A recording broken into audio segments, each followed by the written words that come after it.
some will call me crazy for using or even attempting to use this type of team. We are going to be using ESTAROSSA versus the demonic squirrel. What's this, like RATATOSKR? We are going to defeat using just ESTAROSSA, because I've been seeing a lot of comments be like, yo, what if you don't have DK MELIODAS? Now, I don't know how in the world you don't have DK MELIODAS, but I'm still going to show, out of my kindness of my heart, show you how to defeat the rats without using DK MELIODAS. Now, you do need the new blue MK2 Valenti. For all you global people who probably wondering, is Valenti a must summon at the moment? Kinda is, I'm not gonna lie to you. We got Gloxinia, who is also really powerful on this beast because the 40% defense related stat boost and having that bleed card. And then Liz, you already know she's a god tier on all of the demonic beasts. So if you have her, your whole life is easier when it comes to the demonic beasts. Now this is going to be my gear set at the moment. For my Liz, I'm rocking double defense and then recovery set on the bottom. Now the thing why you want to do this is because, I'm not gonna lie to you, from my experience, if Liz is rocking anything closer to like a pretty high HP, MK2 Valenti starts to get targeted. So you want Liz to be as low as you possibly can. That won't affect your run. MK2 Valenti is rocking crit resist gear, HP crit resist. Glox just has regular HP slash defense, nothing special. But ESTAROSSA has HP crit resist. Now the thing is, why I don't have any crit resist on Glox. Glox is an LR character, a very powerful LR character. So he doesn't really need all that additional of stats. But for Liz, you want to make sure she as low as possible, just so she get targeted. As you can see, I have one of the sides with recovery rate rolls, and the other one with just HP. And then the top piece is just defense stuff. Nothing too crazy. I'm just letting you know, if Liz is like super low, she will get targeted most of the time. Because if not, MK2 Valenti starts to get blasted, because it's like Ritz Harmony Link plus with Liz is just, it's just a little bit too busted. So she ends up healing more than MK2 Valenti, and then she becomes the lowest HP character for the most part. That's what ends up happening. But we also using this artifact card set. It's the Deer one, which gives you 10% base stats. So hopefully you guys enjoyed the video. Make sure you guys like and subscribe again. I know the intro is a little bit long, but I'm not gonna lie, you're gonna need it, all right? If you're gonna try this ESTAROSSA shenanigans. All right, so here we are with the new demonic beast, the squirrel. Now this time around, we're gonna be trying this without using MELIODAS. So that's why we're using ESTAROSSA. Now you wanna try to go for a shock effect first, just so you can move the boss to one of the other logs, just so you can be freed from the attack seal. You kind of just need like a shock debuff. So if you have like another character like Ragnarok Merlin, that's gonna work out as well. Obviously, I feel like Valenti is definitely gonna be a must if you're gonna be trying to use ESTAROSSA instead of DK MELIODAS, right? Now the reason why I'm using ESTAROSSA is because I feel like ESTAROSSA would be a really powerful character, especially because he can apply his darkness stacks, which then give you even more base stats because of the darkness stacks. And then he also hits pretty hard with it. I guess the only thing with ESTAROSSA is he's definitely not as versatile as DK MELIODAS, because DK MELIODAS has that cleanse. He can rank himself up. He just a overall god tier character, right? Especially for PvE, if anything. So this video is gonna be more so focused for people who somehow, some way, never got a chance to get DK MELIODAS, or for some reason, some way, they got super shafted in pulling DK MELIODAS.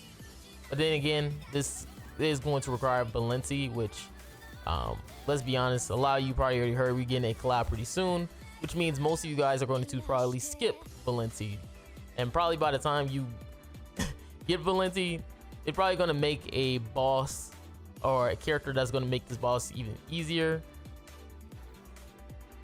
And with this boss, the only problem with this boss is, for the most part, is it's just super gimmicky. That's the only issue I ever had with this boss, is that sometimes you have to just deal with the RNG, which is very unfortunate because it can make your run perfect, or it can mess it up, all because of the boss RNG and randomness. Now for the first 2 floors, there is a way of handling it. Now you can see he gets like these blue buffs if you attack, especially if you AoE and stuff like that. This is because you don't want him to get 5, all right? Because once he gets 5, he gets a crazy attack buff, which means you're probably gonna be dead pretty soon. You really just want to try to get rid of him before he can get those buffs going. So I think that's also really nice with ESTAROSSA, because ESTAROSSA does do a lot more damage if they have buffs. So you can see I hit like a truck. You can see he got that 5 boost. I reset because I didn't want him to get that attack boost. So this is where I just go for straight attack cards. Like I said before, guys, you don't want him to get that buff or you're pretty much dead after that. By the time Glocks just finish him off. I don't think Glocks finished him last time. I don't think he crit. But this is one where you need to move him. Usually you want to start him off with the bleed card and then move him to the right side. You kind of just want to shift them all over the place. Just apply it all 3 debuffs. Now this one is where you can't use close range attacks. I forgot all about this, is that for this log you can't use close range attacks. So I end up messing up and pressing my close range attacks. As you can see, I'm going to be missing. Now that's a range, this is a range. But my close range attacks like this one, I end up doing no damage because on that log you can't use close range attacks. So he goes back in the middle, and when he's in the back in the middle,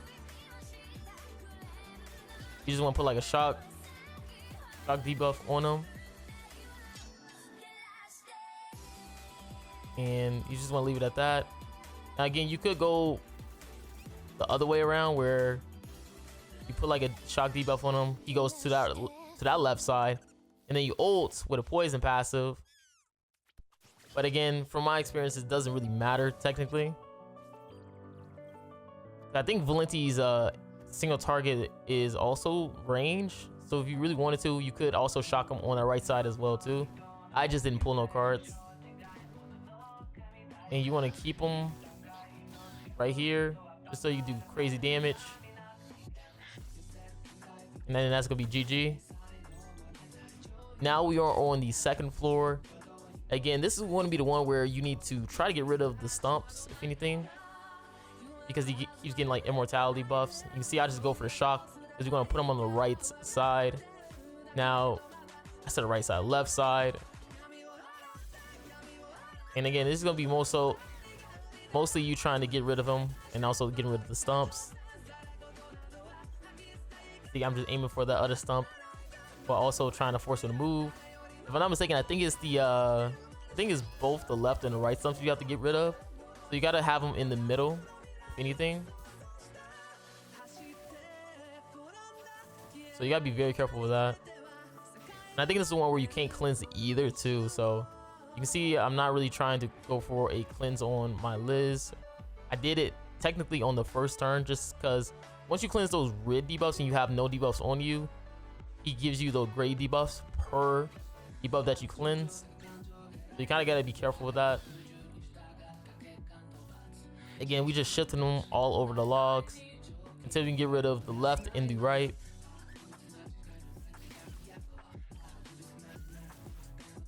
Okay, he put a debuff on me because I already had 5 on me. And you see every time I'm just trying to aim for the left and the right one, because sooner or later we're gonna have to put them on the middle, because that's the only way you're gonna get rid of the immortality. You have to get rid of 2 of the logs that are the one that's needed. So we got the poison. He's gonna go back in the middle, which is perfect for us because then we can ult with ESTAROSSA, and then he ain't gonna have his immortality anymore because the left and the right is gone. So you can see I just ult. I kind of believe this is gonna be enough damage. And we just nuke the other logs, the ults, go for ultimates, and then Valenti just attacks. Again, I know it wasn't enough damage, but it should be fine because the gray debuffs do go away every time you go for another turn. I think it's like 1 that goes away every single time. Every time you go to another phase on the squirrel, but I could be mistaken. I got like 2 on me right now. I think look, all the rest of them went away. It's just that one of them stayed on my Liz because Liz had 2 while the other characters had only 1. So this is where you're doing the same thing where you're trying to get rid of the stumps, but the order of the stumps you have to get rid of are different, if I'm not mistaken. I think you just have to go for, I think it's the left and the the middle. I think it's the left and the middle. Actually, no. Oh no, it's still gonna be the same thing. Where it's like the left and right, because I'm doing a lot more damage. Okay, so it's the same thing. I think it's the other floors where it's like more so you switch in orders of stumps, so you can get rid of their special pass and stuff like that. Like I said before, the problem with this demonic beast isn't that it's like hard or anything like that. It's just gimmicky. So for the most part, you're just having to deal with all the gimmicks the boss has, which could hurt your runs, make it better. It all depends. Again, that's why with me, when like that's why I never really did a video on the squirrel, even though I had the characters, the units, the gear to build it, just because it's just been like it would just been annoying to play against, just because I have to deal with so much RNG. Now he's on the middle side, which is perfect for us, because if you get rid of the right stump right here, you can finally get rid of his immortality buff. And again, this video is just more so for people who somehow, some way don't have DK Meliodas. DK Meliodas is definitely a lot powerful than ESTAROSSA. Like ESTAROSSA is definitely manageable. I'm not saying he's like crazy powerful, but with the new Valenti, you definitely have more options. And that's what I said before, is that depending on what characters you get for the demonic beast will allow you to get more options, which is perfect for players who don't have characters or characters that don't return. Like, how long is it going to be till we get DK Meliodas to return? Because we never seen a UR character on a banner yet. So it'd be kind of interesting to see what type of banner we'll be getting if the DK Meliodas does return, right? Because he was a New Year's character. Man, what if the freaking rates are like trash to get DK Meliodas too? Ooh, that's gonna be tough to see. Okay, so I got a decent passive. I think the only one I got bad was the 4-2 passive, but it's fine. It's manageable. Like with Glocks allow you to manage a lot of the passives that you do get, just because it gives you that extra 40% defense related stats. And you probably see I'm like wasting my turns and stuff like that, because I'm trying to remember on what play to do, because I kind of sometimes I forget all the gimmicks that you got to deal with for each floor. If I'm not mistaken, it's the same thing where you got to get rid of the stumps if you want to get rid of the immortality. That's why I just spammed my cards. And he stuck to stay in the middle. Now, when he stay in the middle, he gets a max HP debuff, a gray debuff, as you can see with the heart, with the ripped out heart. Again, this is gonna allow us to pretty much finish him off pretty easily and fast. And this is gonna give you an opportunity to kind of just heal up your team. You just don't want to do it too slowly. You just want to try to get rid of him as fast as possible, also healing up your characters. You see I reset right there because I wanted to do enough damage to him, because I wanted to make sure that boss is going to be gone. And plus my Glock's ultimate was about to hit the boss, so that's why I reset, which means I would have cleansed my debuffed. So you can see he keeps getting those HP debuffs, which is going to keep lowering his max HP further and further. That's why I say the boss isn't hard or anything like that, guys. It's just super gimmicky. Which definitely makes the runs not hard, but a little bit unfortunate sometimes. There's be some moments where you have the perfect RNG, but the boss probably spamming like 30 debuffs on you, putting like 30 gray debuffs on you, and you're just sitting there like, what do I even do against this? And you can see Valenti does take a lot of damage on here. That's the one thing you also gotta be careful with, is Valenti is a newer character than Ragnarok Merlin, who is her replacement, who she's replacing. But she ain't that new, okay? This ain't like a UR character we're talking about, right? They still both mid-tier units in a sense, where they both do absolutely no damage. So you definitely have to watch out for those two, because they definitely both don't do no damage. It's either they don't do no damage or they have hard times tanking. Now, again, Valenti is definitely still a lot better than a lot better than Ragnarok Merlin, but man, they both still suck in terms of tanking. I'll be completely honest with y'all. Dang, Liz, best DPS. Got that damage on Liz. This is gonna probably be where I ult again and just finish out the boss. So we ult, box ult, and we just nuke the boss. Easy peasy like that. GG. Alright, so we're about to appear on the final floor. Yes, we did beat the final floor, and this is how you're gonna do it. Alright. So this is one where, again, like I said before in floor 2, this is one where you have to get rid of the stumps in a certain type of order. If I'm not mistaken, for this one, you have to debuff him first, like a poison, bleed, and then a shock, and then he'll move to the right side. Again, you want to keep him on the right side so he doesn't go to the other side, because what happens is he gets an all stat lower on him on the right side. So you want to keep him on the right side. Usually what I end up doing is not debuff him at all, as I'm trying to get through all the other stumps. So I don't debuff him at all. I at least try to get some damage off of him, because I do have the sword debuff where, not the sword debuff, the sword passive that he gets, where if he takes no damage, he gets like an attack multiplier or something like that. But at least try to do some damage to him from my AoE, if anything. Either it could be from Liz, it can be from Glocks. Just trying to do a little bit of damage. Now, for the most part, for me, every time I attack him, he never moves from that spot. I think he only moves from that spot from a debuff. But I think I've seen like one time me doing this run or doing a run of him where he did move by himself without getting debuffed. So I guess that's what you got to watch out for if you have moments like that. Because I swear it's so hard it's so hard moving him back. So you definitely got to be careful. Also, he has an ultimate where he can petrify you. Maybe they might make a card set so that petrification doesn't mean much, but it is annoying when you don't have DK Melios who can cleanse. So you, for the most part, you have to just like eat up that petrification. I ain't gonna lie to you. Sometimes you gotta hope that he AoEs you so you can be free. But there's some moments where you probably have like maybe one character who is around who can at least attack once. Usually it's either MK2 Valenti or Liz that is the only people that are around after he petrifies. Which MK2 Valenti has a cleanse, and Liz also has a cleanse as well too. So it's not as bad as you think. Maybe the next character, or maybe Netmarble will make a card set that'll make you immune to petrification, like what we have with the what was it, the deer?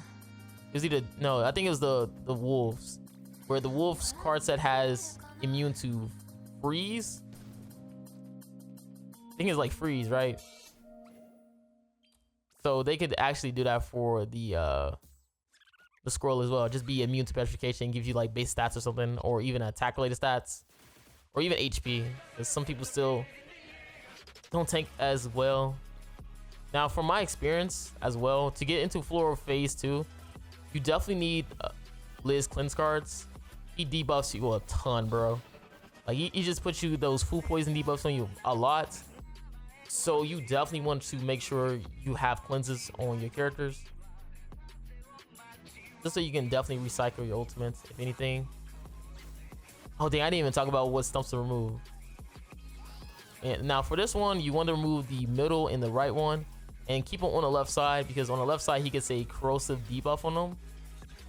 And the only thing you have to worry about is his stance. Like his stance is really annoying because it's reflect.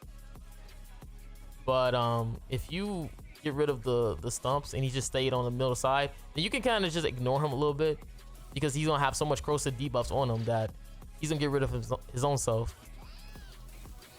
So we got rid of that stump. Again, he just pretty much just staying on this other side. And then we need to try to get rid of the middle one this time.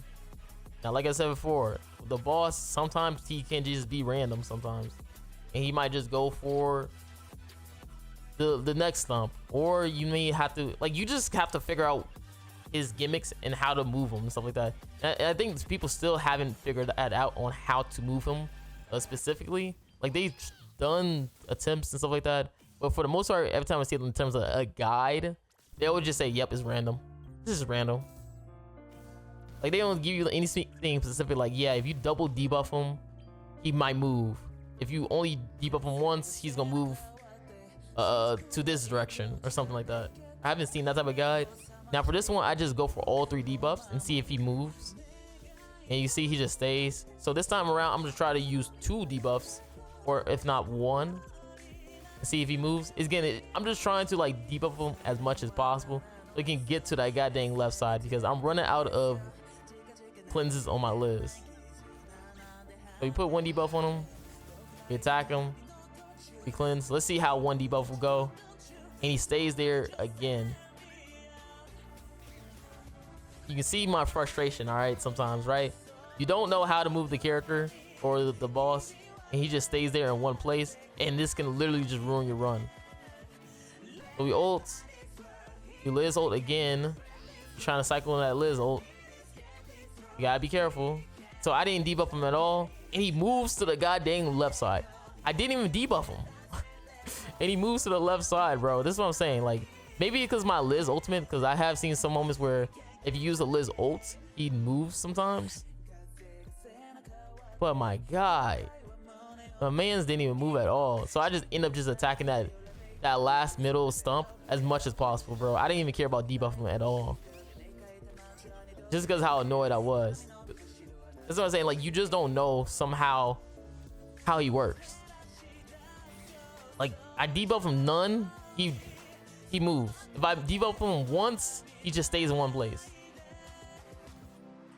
And again, it could be that it's a little bit different anyways. Like, it could be that if you use Liz ultimate or heal ults, he moves. I really don't know. I can't give you any answer on why or how this boss works. I'm pretty sure there's gonna be maybe 1 person guide who's gonna be like, yeah, I've done like 400 attempts and this is how he works. There might be some guy like that. Okay, I'm not that YouTuber who's gonna play 500 times to see how it works. So like I said before, he gets like a corrosive debuff when he's on this side. It's like a food poisoning grade debuff.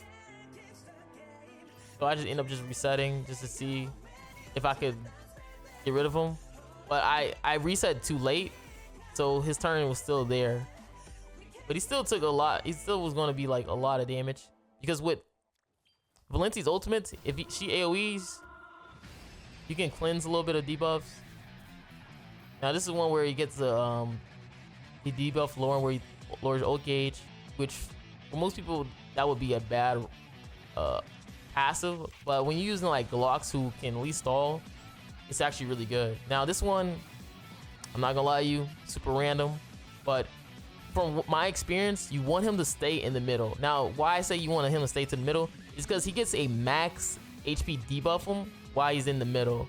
On the right side, if you put him on the right side, he starts to lose his immortality buffs. And the left side, you have to get rid of. If you're playing this on the last floor, get rid of that left stump, because he gets like an all stat boost on that left stump. But if he stays in the middle, look at that. You see that HP debuff? That's what you want to see. You want him to have the HP debuff on him, and that will make this run a lot easier. Because I have done this run without getting that HP debuff, and he was just so tanky. So you want him on that middle side, at least enough to get 1 debuff on him. But if he goes to the right side, that's even more beautiful, because now you can get rid of the middle stump. And once you get rid of the middle stump and he stays to that right one, he loses immortality stacks. I kid you not, guys. If you're gonna be using ESTAROSSA, make sure he stays on that middle. It will make your run a lot easier. Because once you see that max HP debuff, this boss gets nuked pretty easily. So I just debuff him every once in a while. We let him just stay in the middle because he keeps losing a lot of immortality buffs.